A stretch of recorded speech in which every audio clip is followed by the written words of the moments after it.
Durante la Guerra de Independencia, el general español Valeriano Weyler desplazó a cientos de miles de campesinos de las áreas rurales a las zonas urbanas para impedir que ayudaran a los mambises. Este acto criminal lo repitió el régimen totalitario cubano en la década de 1960, cuando expropió y desplazó de forma forzosa a miles de familias campesinas, porque sospechaba que podían ayudar a los alzados en armas contra la dictadura.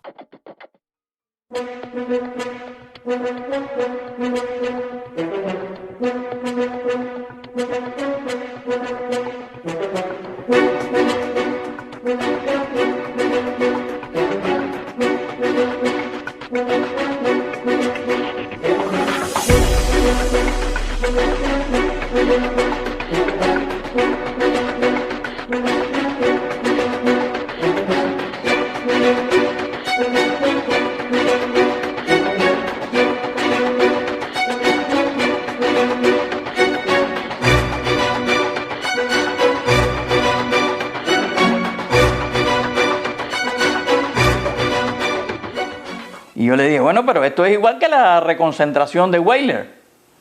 Esto es lo mismo que hizo Weyler en la guerra. Me dijo, no, aquello no, esto no es lo mismo. Los 33 años que viví en Pinar del Río fueron porque tuve que estar ahí viviendo obligada, porque me llevaron obligada, pero yo nunca quise vivir en Pinar del Río. E incluso yo vine para acá y en Pinar del Río no está. Yo anhelo salir de aquí ahora e ir a Villa Clara a vivir, que fue donde yo nací y me crié. Y allí tengo toda mi familia. Mi papá fue citado y llevado para Pinar del Río. Nosotros nos quedamos, éramos dos hermanos, mi hermano menor y yo. Yo tenía 13 años y mi hermano mayor tenía 12. No tenías ni el derecho de hablar, ni de decir, ni protestar por nada, porque ellos tenían un control estricto de tu vida. Todo lo que hacías, dónde entrabas, dónde salías, a dónde ibas. Inclusive, al principio, para poder salir del pueblo, había que pedir permiso. Yo valoro eso ahí como un campo de concentración. Otra cosa no es. Porque un ciudadano tiene que vivir obligado en un lugar, en su mismo país obligado, que no te puedes ir de ahí. Es una humillación, es una falta de violar los derechos humanos. El Estado venía a chequearnos una vez al mes, por 2 años, y le decían a mi mamá y a mi papá, ustedes son contrarrevolucionarios, no volverán a ir a su pueblo. A mí esa es la causa más grande que he tenido yo, porque cuando tú cometes un delito, estás consciente de que cometes un delito, pero llegaron, te agarraron y te llevaron. Mucha infamia contra las personas allí. Y llevarnos a Pinar del Río a la fuerza, llegar una guagua frente a su casa, poner una guagua frente a su casa y diga, monten, sin decirte por qué ni por nada, porque tienes que montar ahí.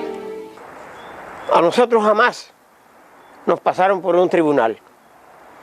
A nosotros jamás nos condenaron por nada. Nosotros simplemente nos separaron de nuestra familia, no nos llamaron a ver a nuestra familia. El año 69 en Ahuica fueron los últimos golpes que me dieron preso. Después no me dieron más golpes. Golpes espirituales sí me dieron bastante, porque esa prisión la sentí muchísimo. La sentí casi más como que la de Pino. ¿Por qué? Porque yo consideraba que estaba allí injusto, como estuve injusto todavía. Entonces estaba con otros tipos de presos, gente muy humilde, gente campesina, que nunca le habían hecho daño a nadie y que yo veía cómo los atropellaba, cómo los dejaban, y eso me dolía muchísimo. La guerra campesina cubana contra el comunismo tuvo su epílogo, no cuando murió el último guerrillero, sino cuando en los años de 1970 el régimen decidió separar de nuevo la familia y repitió el desplazamiento de decenas de miles de personas con la prohibición expresa de regresar a la zona en las que vivían y con la incautación de los escasos bienes que poseían. Entonces fui a localizar a Víctor Dreque para recoger mi carro. Y él estaba en una finca que se llama Sin Nombre, que había sido propiedad de Manuel Altí Mellera. Está a pocos kilómetros de Santa Clara, cerca de un pueblo que se llama Tillo. Y fui con un amigo mío a buscar mi carro. Cuando llegué a la finca y vi a Víctor, noté que había una serie de construcciones, como si fueran cochiqueras o lugares para aves o algo de eso.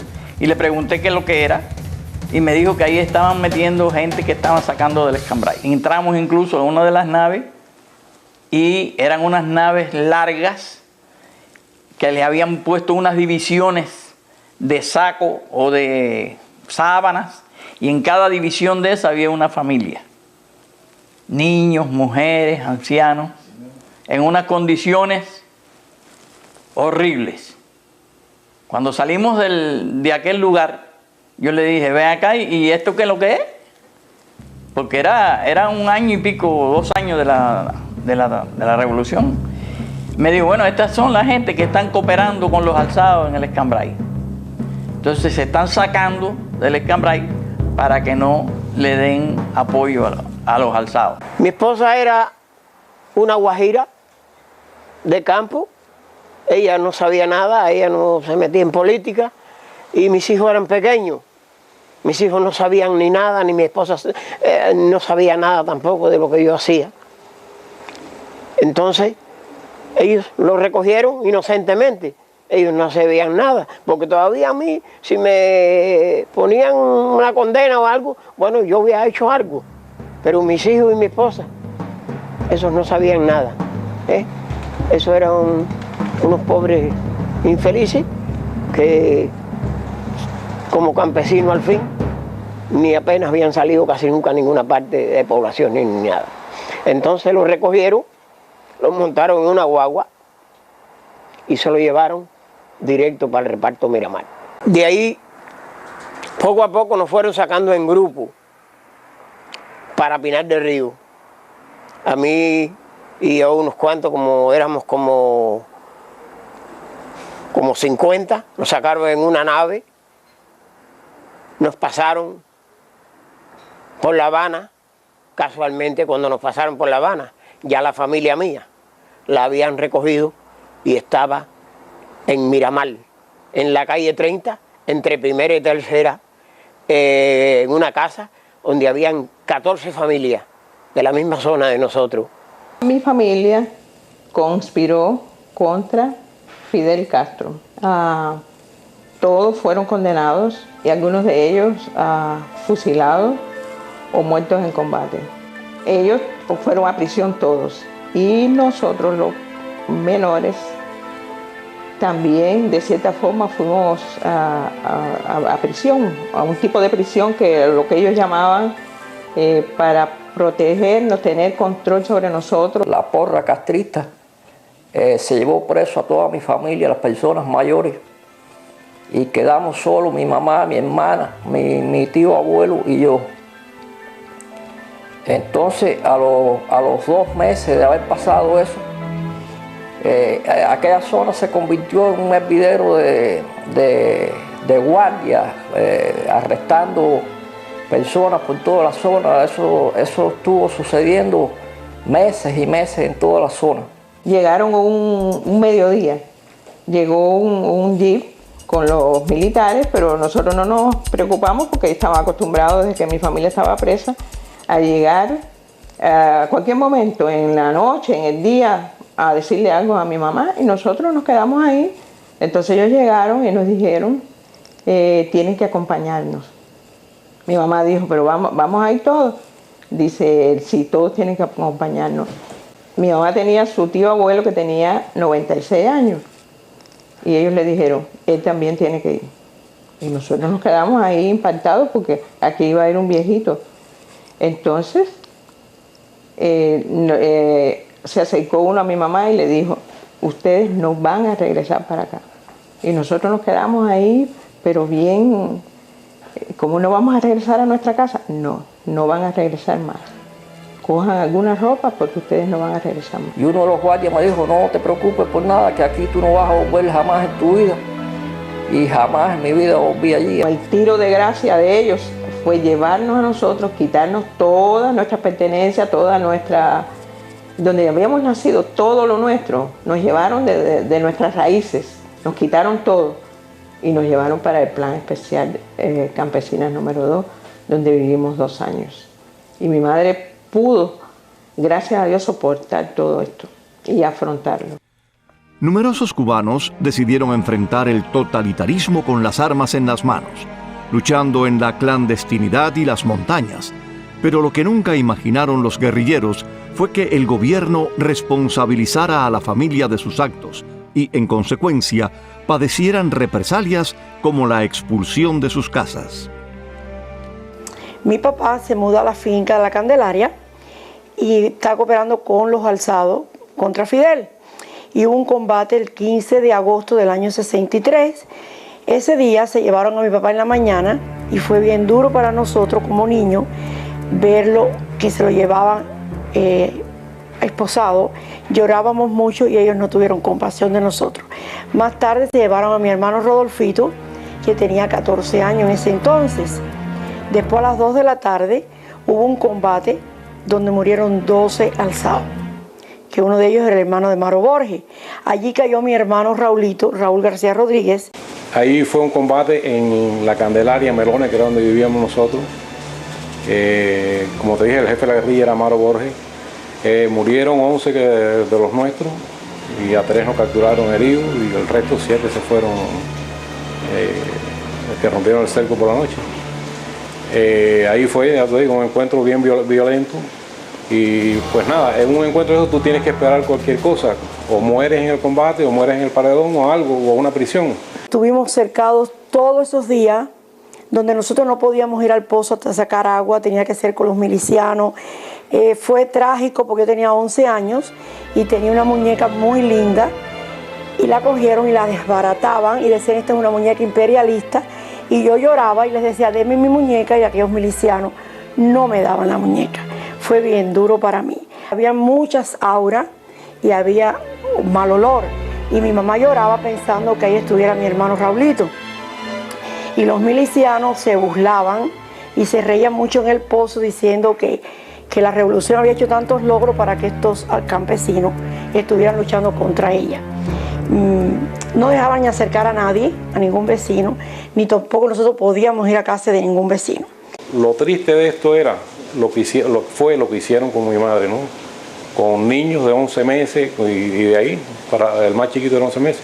La cargaron y la sacaron a la fuerza de ahí, de su casa, y la metieron en camión, la montaron, después se la llevaron para Miramar en otro vehículo, no sé en qué, y la tuvieron en Miramar, presa ahí. Y entonces nos montaron a todos en ese jeep, que nosotros éramos 4, y nos llevaron, pero entonces siguieron recogiendo de otras familias que ya nosotros conocíamos que tenían los familiares presos.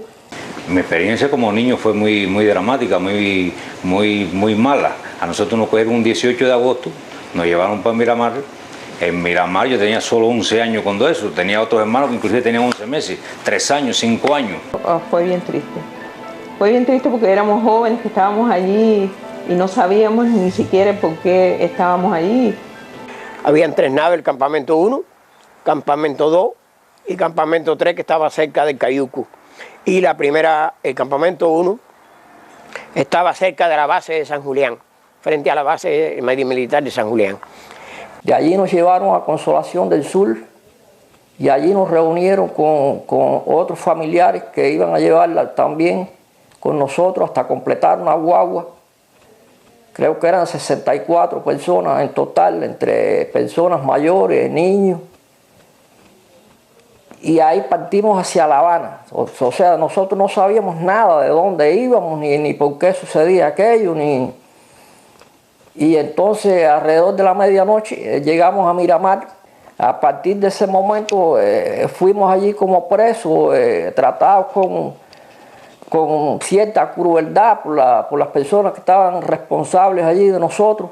Y le dicen a mi mamá que nos van a llevar para un lugar desconocido, que teníamos que ir con lo que llevábamos puesto. Y vinieron en un camión militar, nos subieron en ese camión a toda la familia que tenía el apellido García y nos llevaron para Miramar. Fue bien difícil para nosotros porque era un lugar desconocido, de un pueblo de campo, ir a La Habana. Allá nos formaban un placer que había muy grande, que era un cuartel del ejército, y formaban a las becadas de Fidel Castro a un lado y a nosotros aparte. Ahí había una disciplina estricta, ahí le venía uno que le decía el caballito del diablo, que tenía como 6 pies de alto y nada más porque tú venías un poquitico, ahí mismo te metían un garnatón y te castigaban y te humillaban y que éramos hijos de bandidos, que éramos hijos de gente indeseable y todo lo que le venía yo en gana de decirle. Nosotros no podíamos estar con nadie que no fuera hijo de preso o personas que tuvieran que ver con presos. La miseria, porque había de todo, pero controlado. Mi hermanito tenía 11 meses, no le daban leche. Mi mamá tenía que abrir por la noche el closet escondido y coger la leche. Allí habían 2 personas que nos dijeron ellos que iban a ser las responsables por la seguridad de nosotros allí. Y entonces nos fueron ubicando en diferentes, fueron repletando los cuartos. Era una mansión, como se le llama una mansión en Miramar, que habían dejado. Tenía altos y bajos. Muchos fueron puestos en los bajos, pero cada cuarto tenía tal vez 15. Entre las mamás y los niños, 15 personas podían dormir en un cuarto en literas.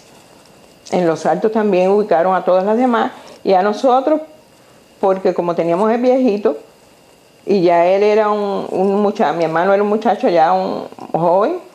Estamos hablando de 64 personas, entre mujeres, niños y viejos, que vivían en una sola casa. Entonces, en un cuarto había incluso personas de varias familias. No tenían compasión de las mamás, que eran campesinas y que no las orientaban a nada, sino represión, círculo de estudio, y nosotros obligados para la escuela, para una escuela militar, donde teníamos que marchar. Todo era doctrina para nosotros. La doctrina ahí era permanente. Y Fidel Castro, Raúl Castro, el asesino de Che Guevara y de todos esos matones, ese era el pan nuestro de cada día, en todo momento, y que había que hacer como el Che, y que había que hacer esto, y que había que hacer lo otro, y que pionero, y que no nos dejaban realmente ser pioneros nosotros, porque éramos contrarrevolucionarios, hijos de contrarrevolucionarios. Era triste ver porque nadie tenía dinero. Allí llegamos así de sopetón, nadie tenía dinero, creo que daban 7 pesos a cada familia para el mes. Y verle, por ejemplo, una de las cosas que me tocó y que nunca podré olvidar es verle el carro del helado que llegaba, porque alguien de los tantos que había allí tenía los 20 centavos para comprar una paletica y entonces ver toda aquella muchachería que salía y rodeaban el carrito, pero que nadie tenía dinero para comprarlo. Y yo creo que eso es bien triste.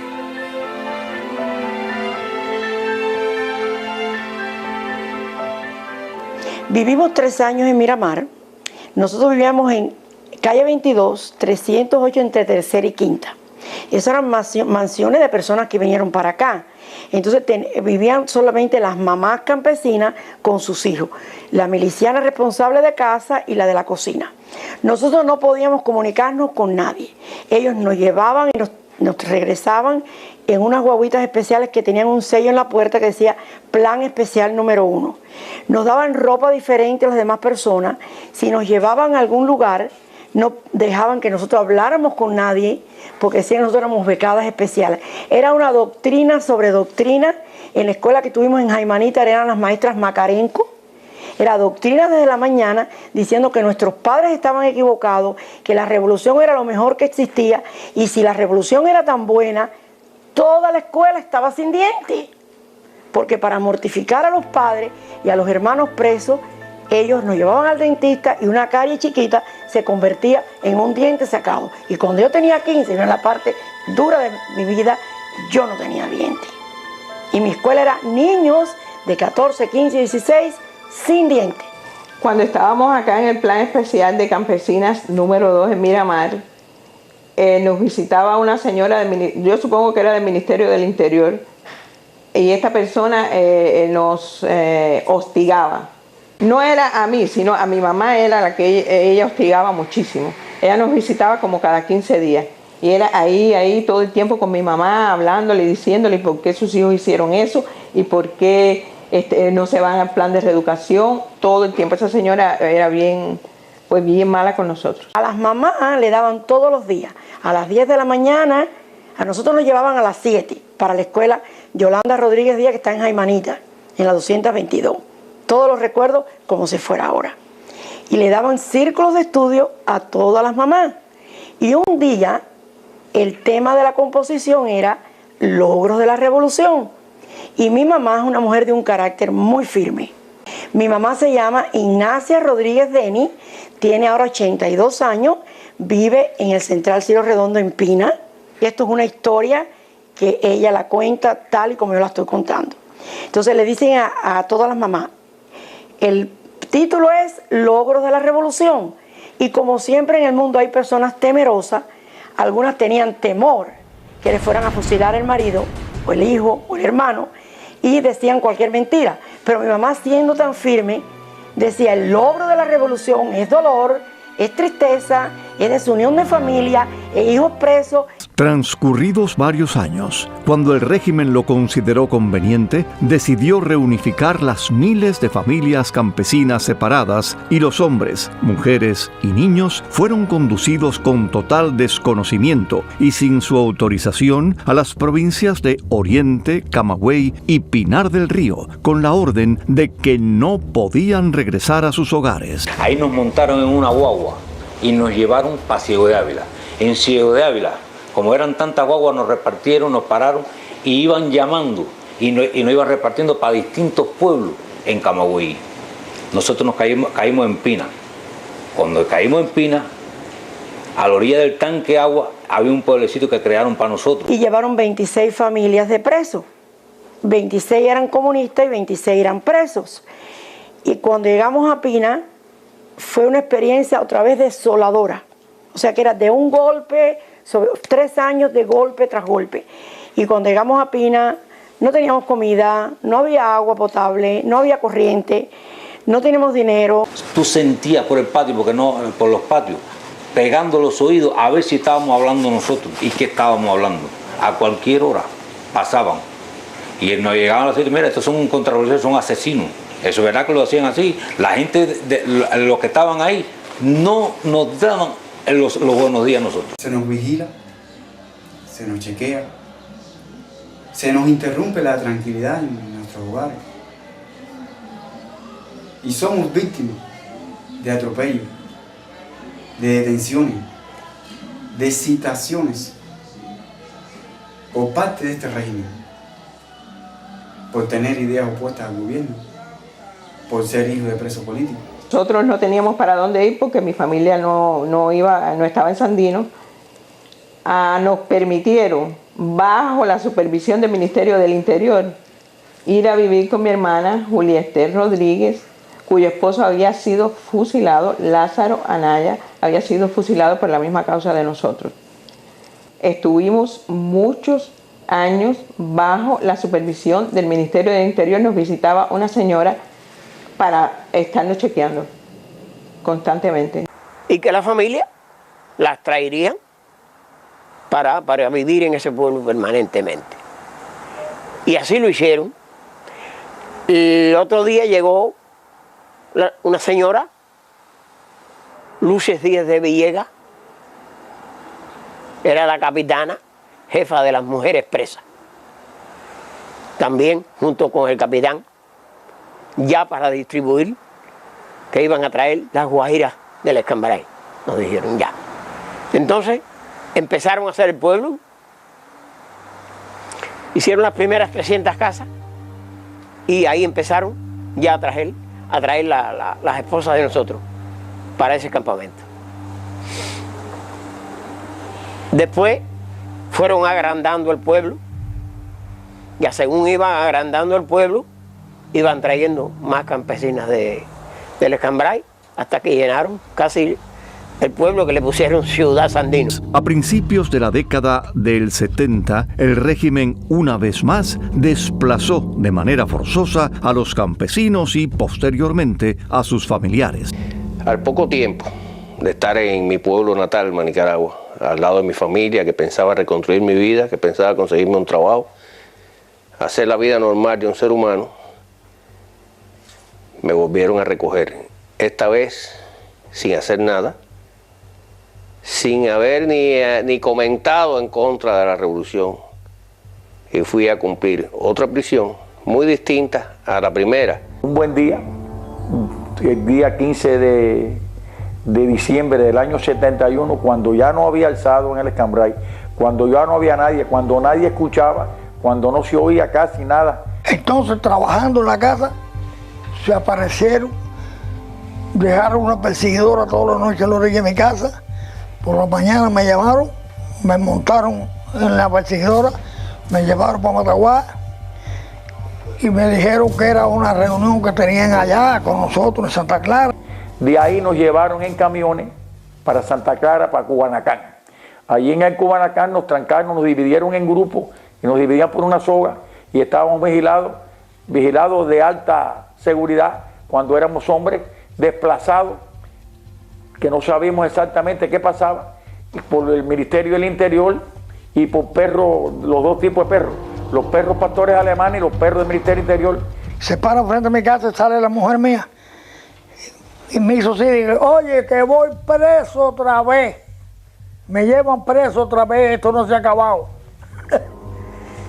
Y ahí nos llevaron a Santa Clara, nos dijeron a Tarrapo Perro, todo lo que en Santa Clara acabaron con nosotros.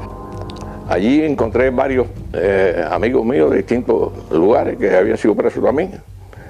Y entonces habló un capitán que se llamaba Ángel Marte Carrión. Yo no aparezco en la lista que tenían los guardias allí porque yo no pertenecía a la causa del Escambray. Pero se encontraba un alto oficial de la Seguridad del Estado llamado Julio Laurelio, que como las cuestiones arbitrarias, con las cuestiones estas prepotentes que tienen ellos y falta de conciencia hacia la sociedad, me incluyó en la lista. Cuando pasó por al lado mío le dijo, ponlo también. Dice, el hombre le dijo, inclusive el oficial le dijo, este no está aquí. No, anótalo. Y nos dijo, voy a ser breve, aquí no hay preguntas de ningún tipo del Ministerio Interior. De una manera u otra, ustedes son cómplices de los asesinos, de tantos problemas de muertos que había en el Escambray. Esta es una orden de Fidel Castro que serán trasladados para Pinar del Río. Y jamás podrán regresar a estas tierras, porque los hijos de ustedes y la familia de ustedes no podrán convivir con los hijos de los revolucionarios. El abuso más grande que ha podido cometer el gobierno, por lo menos en aquella zona, fue el traslado para Pinar del Río, porque acabó con la familia, con las que se llevaron y con las que quedaron allá, que no fueron para allá. Fueron tratados mal, con abuso. Ese es el castigo que nos impusieron a los campesinos, a las personas oriundas del Escambray.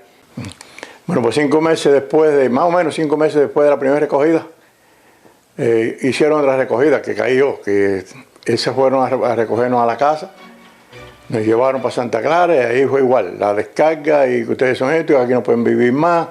Los familiares de los cautivos, particularmente las esposas e hijos, sufrieron las consecuencias de las acciones de sus padres. Estábamos con mi mamá y mis 3 hermanos, que eran chiquitos, los 3 hermanos míos, yo era la mayor.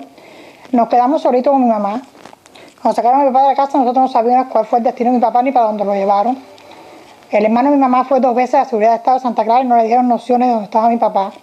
Uno se decía que estaban para Camagüey, que lo iban a fusilar, que lo iban a tirar para acá, que lo iban a tirar para allá. Mi mamá lo que hacía era dar gritos nada más. Y yo atrás de ella nada más ahí, solita en la casa, hasta que mandaban a buscar al hermano de ella. Y un hermano de ella vino para la casa y nos acompañó. Hasta que mi mamá pasó eso.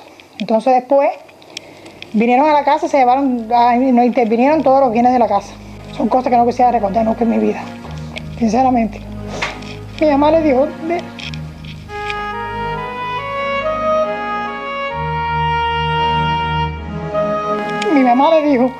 déjeme la vaca, aunque sea una vaca de leche, para darle leche a mis hijos. Y él le dijo, no, a 2 kilómetros de aquí usted tiene una vaquería, vaya y inscríbase para que le den 1 litro de leche por cada niño. Y yo por la mañana, toda la mañana me levantaba y buscaba la leche a mis hermanitos. De ahí, mi papá, nos enteramos que mi papá estaba en Pinar del Río. Él que escribió, y mandó decir que estaba en Pinar del Río, porque nadie nos dio nociones de dónde estaba mi papá. a nosotros se nos hizo un censo allí de todos los animales hasta las gallinas. Lo único que nos censaron fue un maíz que había en la barbacoa. Y todos los meses iban como unos inspectores, iban allí y volvían a contar los animales, y si faltaba algún animal te podían multar. Porque mi mamá tuvo que vender los caballos que habían en la casa, y cuando llegaron que los contaron y no los vieron, tuvo que mi mamá ir a la gente que le había vendido los caballos, devolver el dinero y recoger los caballos. Porque ella no tenía forma de mantenernos, una mujer sola en el monte, con 7 muchachos, chiquitos todos. Mi hermano y yo ayudábamos a mi abuelo en las labores del campo.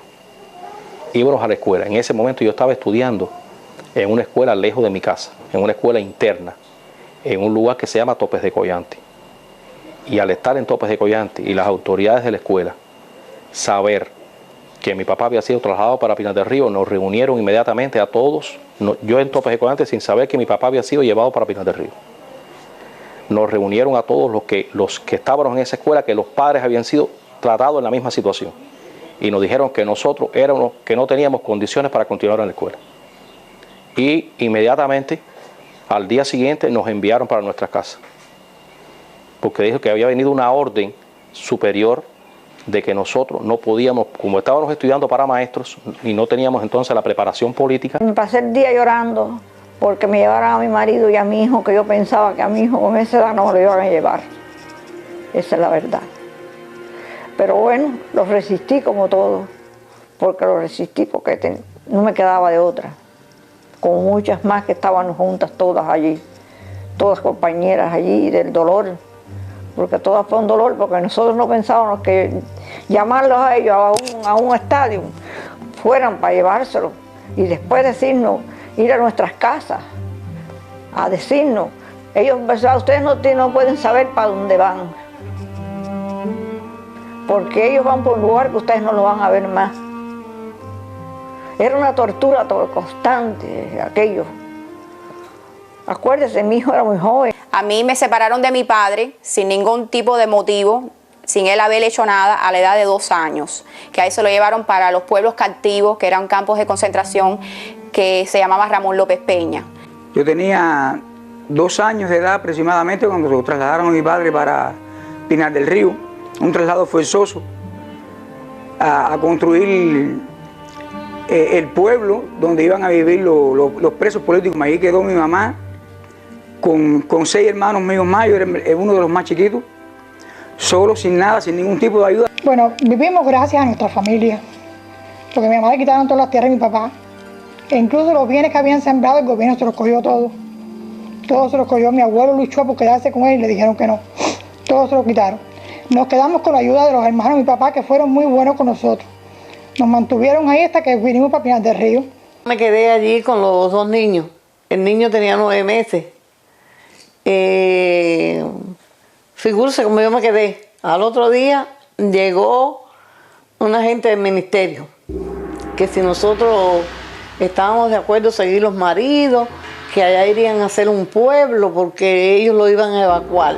Los cautivos fueron trasladados a diferentes lugares de la provincia de Pinar del Río y en diferentes oportunidades, pero siempre bajo una fuerte custodia militar.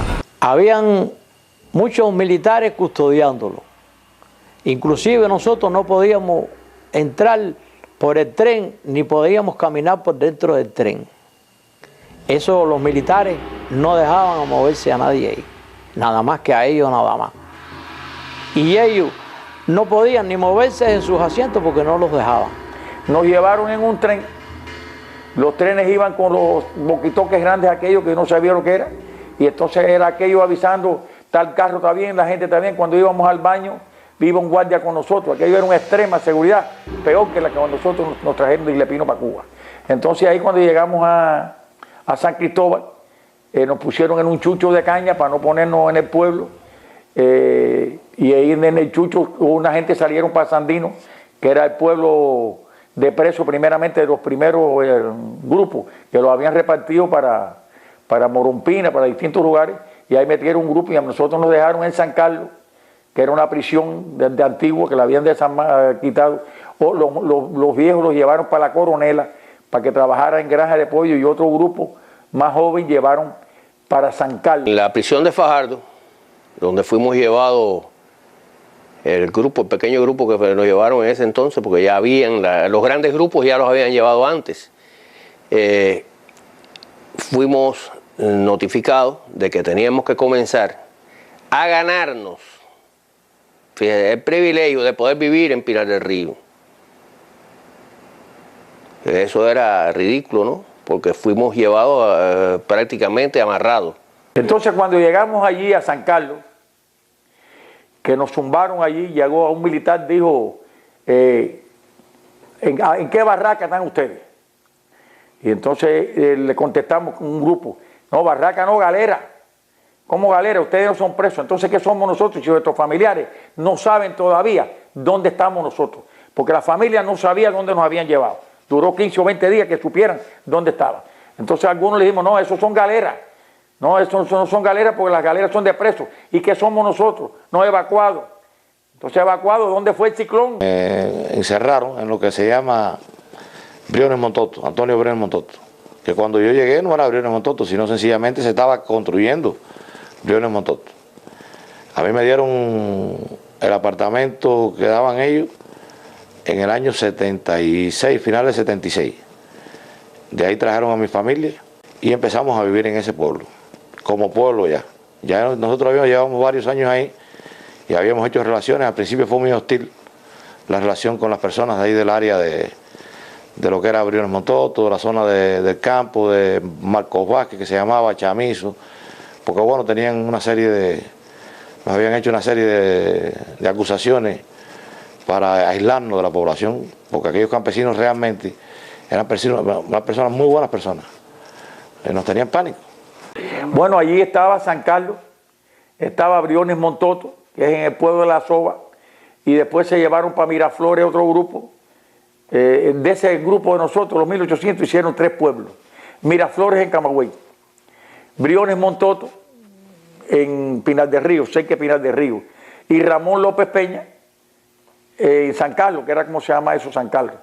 Posteriormente, los familiares fueron trasladados a diferentes puntos de la provincia pinareña, también bajo una fuerte custodia militar y a vivir en precarias condiciones. Llegamos allí de madrugada, como que dice, con un jet basal y aquello era muy grande porque eso había empezado, no estaba terminado.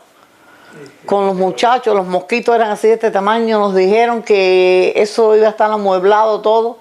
Cuando llegamos allí no había nada. Entonces los que tenían niños nos llevaban a un albergue para darnos comida. Familiares de nosotros los recogieron y a la fuerza los llevaron para Pinar del Río también. Allí a trabajar y a vivir como vivíamos nosotros allí, igual que los presos.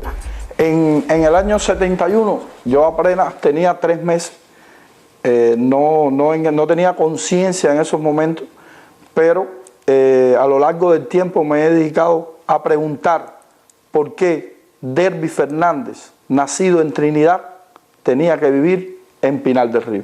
Aquello para mí constituía una incógnita que yo tenía que investigar, porque yo era un niño cuando suceden todos estos hechos. Fuimos en un tren, salimos de Trinidad en la madrugada y llegamos casi a las 12 horas de haber estado viajando en aquel tren, allí a Ramón López Peña. Iban hombres, mujeres y niños.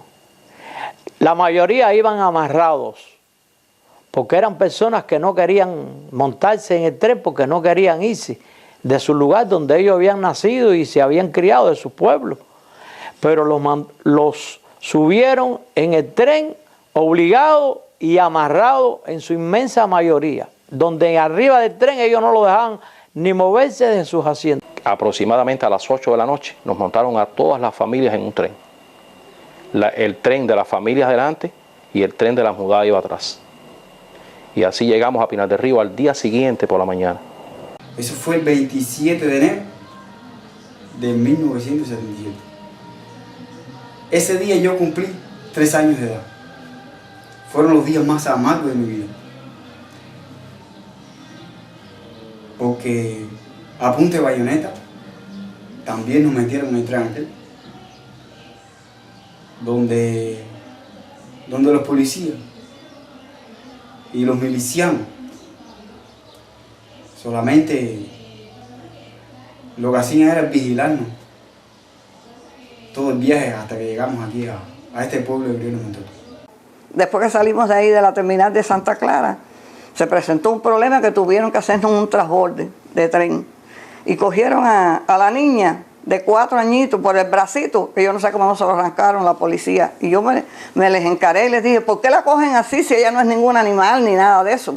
Esas no son formas de coger a una niña. Y dijo, suba, que mejor le conviene que suba. Dígole, no, así tampoco voy a subir. Me les planté. Nos bajaron en un pueblito cercano a Briones Montoto. A nosotros nos trasladaron hacia Briones Montoto en guaguas, que ya las tenían previstas ahí. Y las mudas fueron llegando después en camiones, en carretas. Aquello fue un desorden porque la cama de fulano no aparecía y las cosas de la gente no aparecían. Y entonces nos echamos aquella noche prácticamente sin dormir, buscando las cositas de nosotros que estaban en otros lugares, en el mismo pueblito, pero en otra parte. Cuando llegamos, aquello para mí fue tremendo. Un cambio de lugar, no conocía a nadie, toda mi familia había quedado atrás. Mis nanas, que eran mis tías, porque mi mamá trabajaba, mis primas, mis tías eran las que nos cuidaban. Todo aquello fue un impacto tremendo desde el punto de vista psicológico y más en la edad de un niño, un cambio brusco de lugar. Ahí nos llevaron al pueblecito donde no teníamos agua. Pasamos 3 días, como 3 días sin agua. Teníamos que ir al baño a la Manigua y aquel pueblo era más bien un campo de concentración. Ahí había una bocina, un altoparlante en alto, en una torre, y por aquí, que era le decían la dirección, que era la policía. Por ahí llamaban el nombre de quien ellos quisieran solicitar. Y en cada edificio tenían insertados gente del ministerio que cuidaban en la prisión de Tacotaco, y tenían gente ahí mezclados con nosotros. Los hijos de los desplazados fueron siempre hostigados y discriminados con el fin de que se vincularan al régimen. Los que rechazaban el adoctrinamiento político eran más reprimidos que el resto. Las autoridades durante todo el tiempo instrumentaron una campaña pública de difamación contra los cautivos para separar a los hijos de sus padres y para que el resto de la comunidad los aislara. Nosotros pudimos darnos cuenta de que los hijos de nosotros eran discriminados, no los trataban como a los hijos de los soldados, como a los hijos de la gente del partido, porque vaya, no tenían esa confianza en ellos. Los hostigaban a que se integraran a la juventud, a la Unión de Jóvenes Comunistas, que se integraran a los comités de defensa de la revolución, y entonces si no se integraban, pues le preguntaban que si los padres les prohibían que fueran integrados a esas organizaciones. Entonces, de cierta manera, sí recibíamos ese hostigamiento y esa discriminación. Cuando los maltratos de esa maestra, la maestra Juanita, teníamos 7 años. 7 años teníamos y siempre fue una maestra muy dura. Ella lo mismo te regañaba, que te tiraba un borrador de la mesa por donde te diera. Y siempre la palabra era que éramos esbirros. Que nosotros éramos esbirros, que los padres de nosotros eran unos asesinos, que teníamos que agradecerle a Fidel que nos había dado casa nueva. Fidel no nos recogió a nosotros debajo de un puente en el Escambray. Teníamos una casita humilde, pero era la casa que teníamos. Una casa que nos dio, que al final mi papá nunca la pagó, pero muchos sí tuvieron que pagarla. Y para salir del país, tuvieron que pagarla. Entonces la casa no fue dada. Cuando llegué a Pinar del Río tenía 12 años. Allí fue una vida muy disgustada porque en primer lugar a mi mamá no le gustaba vivir allí. Fuimos obligados para allá. Mi mamá se sentía muy mal allí, lo que hacía era llorar nada más. Se me enfermó de los nervios mi mamá. Y yo sufría mucho eso porque era la mayor. Y fue pasando el tiempo, empecé a estudiar. La verdad que siempre llegaba a veces llorando que los niños se burlaban de ella. Porque como no participaba en las reuniones de que le decían que tenían que decirle esto, lo otro, ella no. Ella siempre fue, desde que empezó a crecer, rebelde igual que nosotros. íbamos a una escuela normal como todos los niños, pero no éramos mirados como los demás niños. Siempre nos miraban con otro tipo de cara porque éramos hijos de presos políticos. Una de las anécdotas que puedo contar, un día de buenas a primeras, llegaron a las escuelas y sacaron a todos los hijos de los presos políticos. En este caso estaba yo, que era hija de un preso político y no usaba pañoleta, porque yo nunca me puse pañoleta en Cuba. Y mi papá me decía que cuando me preguntaran, porque como era una niña, porque no tuviera pena, que dijera que porque era testigo de Jehová, pero nunca me puse la pañoleta. Y ese día nos pararon al frente de un matutino que se hacía todas las mañanas, donde se celebraba, se cantaba el himno nacional, se hablaba de Che Guevara, etcétera, de todas esas cosas. Nuestros amiguitos, nuestros compañeritos que estábamos juntos en la escuela, que jugábamos juntos, que íbamos al cine juntos, prácticamente lo obligan a gritarnos a nosotros, esbirro, gusano. Allí pude hacer hasta 6º grado nada más. No pude continuar estudiando porque parece que para seguirnos golpeando nos pusieron en una escuela muy lejos allá en los remates Pinar del Río, en Guane. Entonces allá no podíamos estudiar porque no había condiciones para que mis padres pudieran ir a verme. Me quedé con 6º grado, entonces después por la noche, al cabo de mucho tiempo, hice 12 grados por la noche. Al año de estar allí comienzo en la escuela. La escuela era un lugar improvisado, se veía que era un lugar improvisado porque se utilizaron los lugares que en aquel momento ellos le decían barracas, donde estuvieron ellos allí presos. Él tenía muchos problemas en la escuela porque la pañoleta no se la quería poner, la pañoleta roja que tienen que ponerse. Y la cogía, le hacía un nudo, se la metía en el bolsillo y siempre era archivadera con ella. Cada año en nuestro expediente, tanto en el expediente de mi hermano, en un expediente acumulativo que se lleva en Cuba de cada estudiante, nos ponían en el expediente, tanto a mi hermano como a mí, que nosotros éramos hijos de un contrarrevolucionario del Escambray y que había sido trasladado para Pinar del Río y que nosotros, por lo tanto, la preparación política e ideológica de nosotros no era la suficiente. Cuando llegamos aquí a este pueblo, había mucha indiferencia entre los villareños y los pinareños, donde querían dividir el pueblo. ¿Por qué? Porque nosotros éramos hijos de contrarrevolucionarios. Nos decían así. Nos gritaban muchas consignas. Nos hacían gusanos, nos tiraban piedras, huevos y muchas cosas más. Nos decían también una frase: pin, pon fuera, abajo la gusanera. Pin, pon fuera, abajo la gusanera.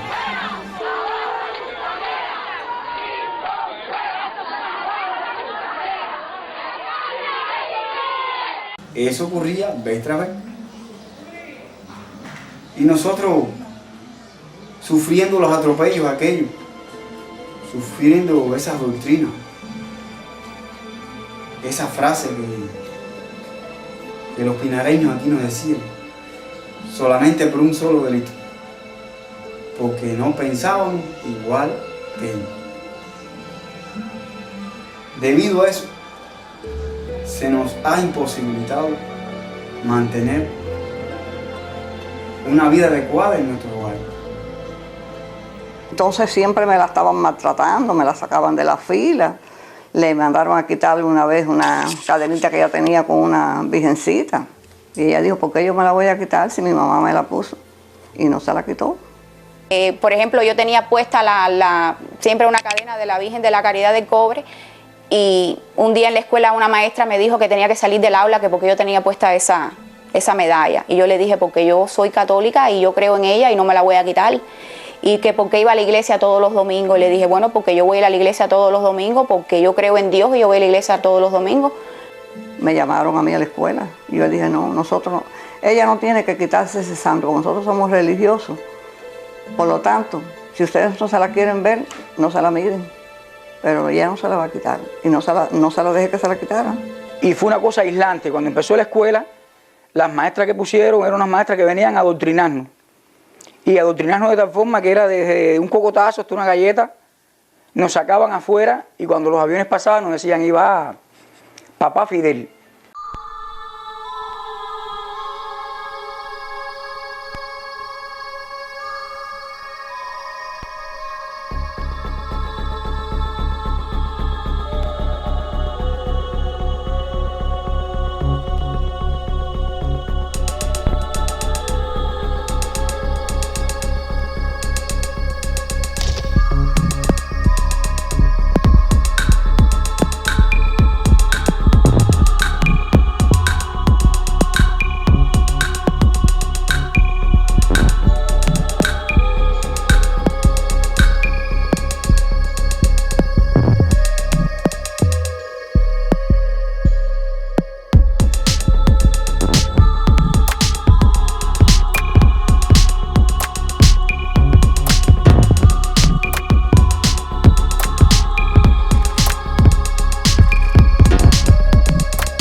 Ministerio Interior, nosotros no teníamos que ver con nadie.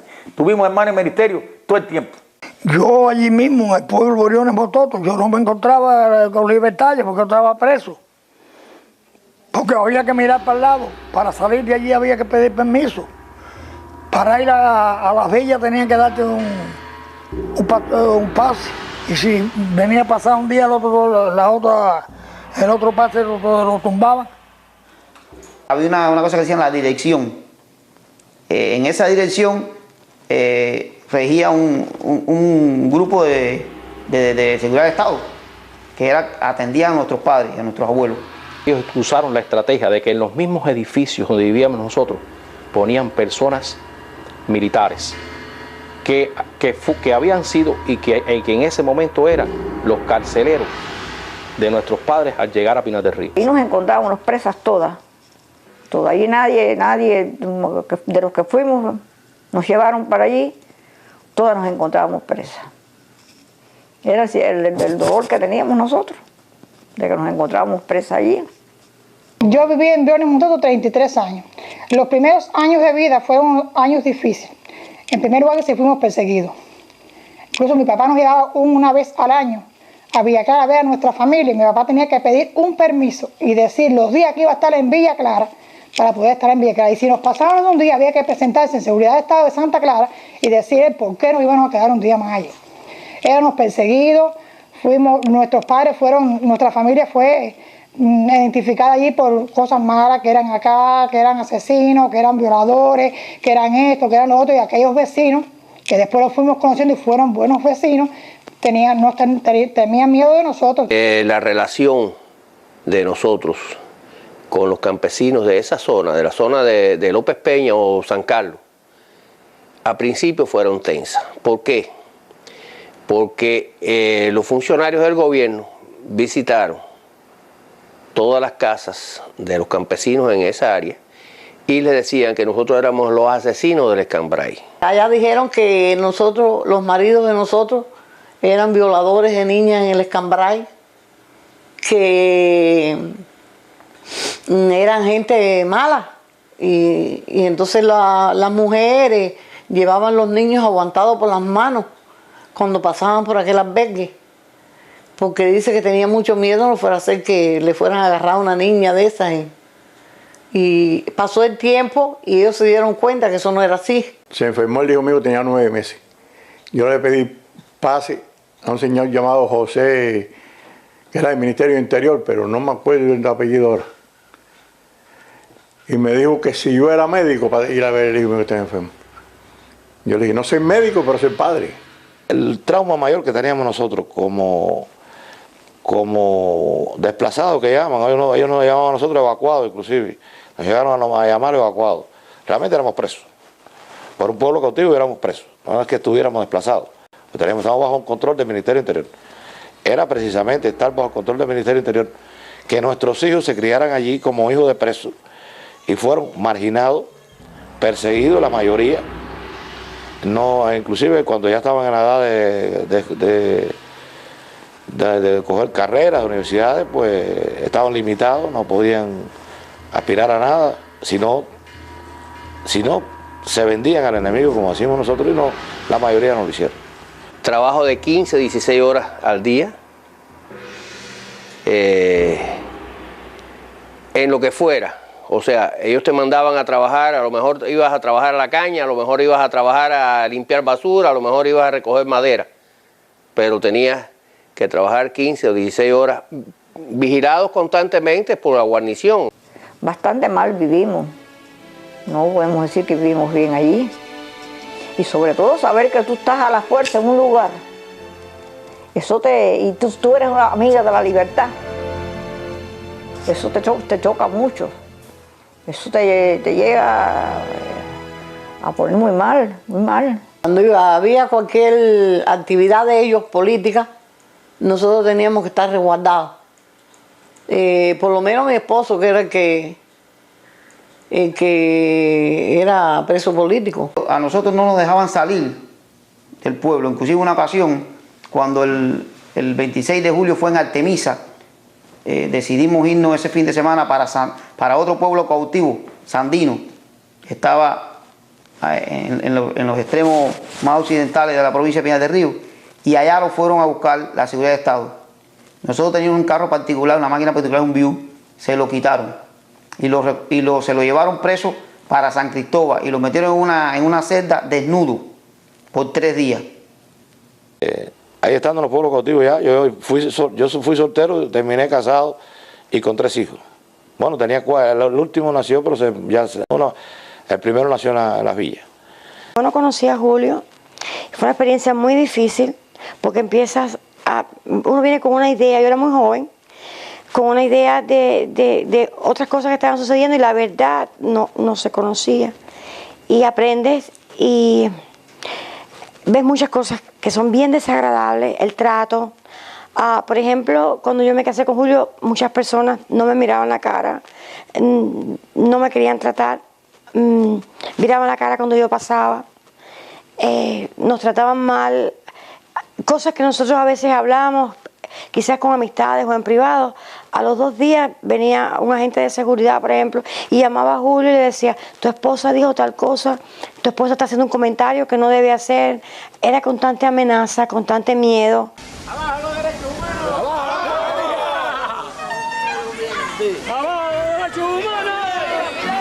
La resistencia en Cuba nunca ha cesado y los pueblos cautivos no fueron la excepción. Desde su construcción, muchos lucharon contra los propósitos del régimen. Años más tarde, los hijos y nietos de los desplazados fundaron el Ex-Club Cautivo, una organización que, en principio, reclamó el derecho a regresar a la tierra de sus padres y abuelos, pero que con el tiempo evolucionó hasta convertirse en una entidad contraria al régimen, que reclama el fin de la dictadura y la instauración de una sociedad democrática.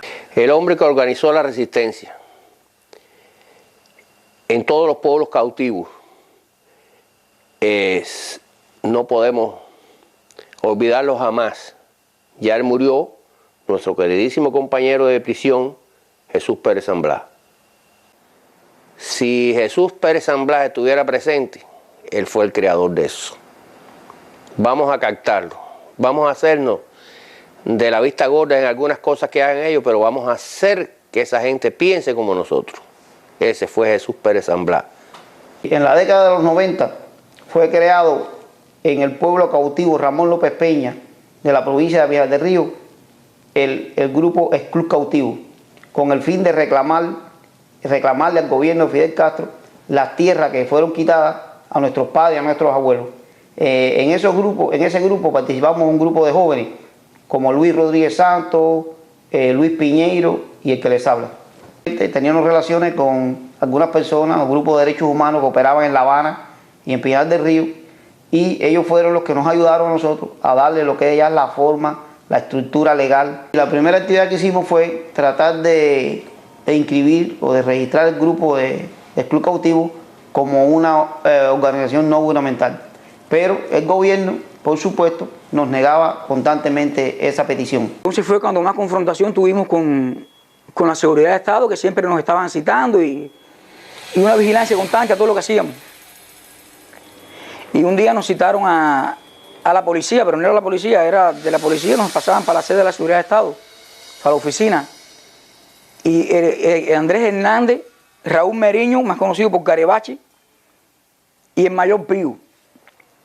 Me dijeron en aquel momento que nosotros, vaya, fue lo que más así, porque yo daba muchas noticias, todas las noticias que salían, que se podían dar, yo las daba para que salieran a la luz. Contaminación de las aguas, desalojo, todo. Y me dijeron que yo no era periodista, que porque daba tantas noticias. Y dije, porque no tenía otra forma de darla, que las daba para Radio Martí. Y me dijeron que las diera por el Granma. Y dije, el Granma no nos da un espacio. A pesar de eso, seguimos en nuestro trabajo con la reclamación de tierra, con la denuncia de violaciones de derechos humanos, sí, cualquier tipo de actividad que estuviera relacionada con ese tipo de grupo. Todo siempre reclamando nuestros derechos. Y el mayor Pío me dijo, no, tú puedes pensar lo que no puedes hablar. Tienes que estar calladito. Y fue cuando entonces el capitán Andrés me dijo que, dice, nosotros no nos han dado orden de matarnos, pero te tenemos con los testículos en una mano. Cuando no des orden de matarnos, te vamos a hacer así y te vamos a exprimir. Que ellos todavía no tenían orden de matar a ninguno de nosotros, pero cuando llegara la orden, nos iban a matar. Y así empezamos a hacer cartas de reclamación al Consejo de Estado, al Ministro de la Agricultura. Así fue como empezó todo el club cautivo hasta que cogió en el año 2001, el club cautivo tuvo tantos miembros que pasaban de los 300 y pico. Se fue tan grande que había mucho movimiento en López Peña y en Briones. En varias ocasiones fuimos al Ministerio de Agricultura en La Habana con las propiedades de las tierras de nuestros padres y nuestros abuelos con el fin de reclamar esas tierras.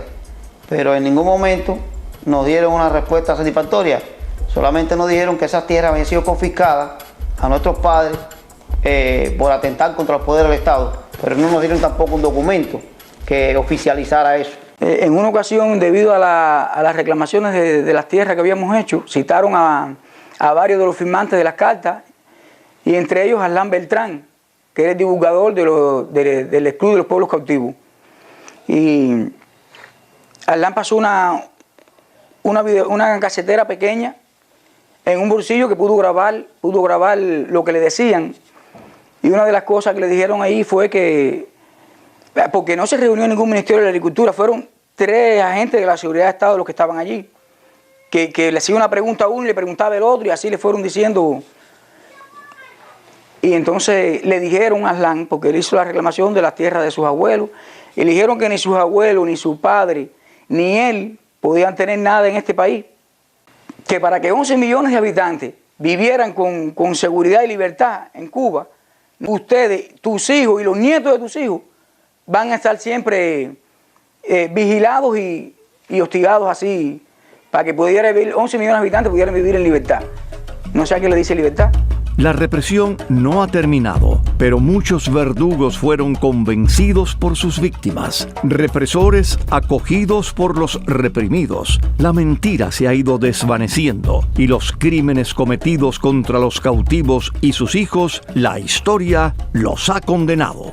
Una de las maestras que siempre me estaba acosando, que por qué tenía siempre puesta la cadena de la Virgencita de la Caridad del Cobre, que nunca me la quité, y que por qué yo no usaba la pañoleta, y que por qué yo no iba a los meetings matutinos, y que por qué no saludaba la bandera. Un día voy yo a un velorio de un preso político con mi papá, a Jayalía, y mi papá saludando a todo el mundo, y ella viene a saludar a mi papá, y ella me mira, y mi papá le dice, este es Asniubi. Imagínate, yo he cambiado mucho, era una niña cuando ella me dejó de ver. Y yo tampoco la conocía, y mi papá me dice, esa es Estrella, Estrellita, tu maestra de primaria. Y cuando me va a saludar le dije, no chica, tú a mí no me tienes que saludar. ¿Y qué tú haces aquí en este país, en los Estados Unidos? Tú aquí en los Estados Unidos, cuando tú eras tan comunista, o ya se te olvidó las cosas que tú me decías o me hacías a mí en Cuba. Así eso fue todo, la paré en seco. Eso lo hice yo con mi padre y me dio orgullo de hacerlo, porque una persona tan comunista y tan fuerte como ella no tenía que estar por aquí en este país para nada. Empezaron a comprender que aquello era una absurda, que era una mentira, que era una cosa falsa, que había habido mucha falsedad. Empezó a solidificarse una alianza indisoluble entre el campesinado y los hijos de los cautivos y los propios cautivos, llegando a establecerse relaciones de amistad, relaciones amorosas, porque muchos hijos de cautivos se casaron con campesinas y muchos campesinos se casaron con hijos de cautivos. Es decir, que se fue forjando una alianza tremenda. Una de las cosas más interesantes que más me llama la atención y me alegra, es que muchos de nuestros verdugos, hijos de esos verdugos que nos llevaron allí estaban para controlarnos, hoy en día muchos están aquí, los hijos están aquí, otros están en Cuba, pero generalmente demostró que nosotros pudimos enseñarle muchas cosas a esas personas que hoy en día les ha permitido abrir los ojos y bueno, a crearse una vida nueva, no la que llevaban con esa bajeza que los obligaron a tener. Paradójicamente, mucha de esa gente pensaban como nosotros. No nos tratamos de captar, simplemente que con nuestro ejemplo, en el trabajo, en la forma de comportarnos, en la forma de tratar a las personas, los captamos de tal forma que muchos, no te voy a decir un % muy elevado, pero sí muchos de ellos pensaban como nosotros. A lo largo del tiempo, después que nosotros estudiamos con ellos, los primeros momentos fueron difíciles, porque ellos tratando de crearnos esa doctrina a nosotros, les fue difícil, pero el tiempo fue pasando y hubo relaciones interpersonales, fueron dominando todo aquello. Y lo que ellos pretendían de que nosotros fuéramos adoctrinados, a la larga se vio que a la final los que sí fueron adoctrinados, no por nosotros, porque nosotros no pretendíamos adoctrinarlos a ellos, ellos se fueron dando cuenta de que nosotros éramos los que teníamos la razón.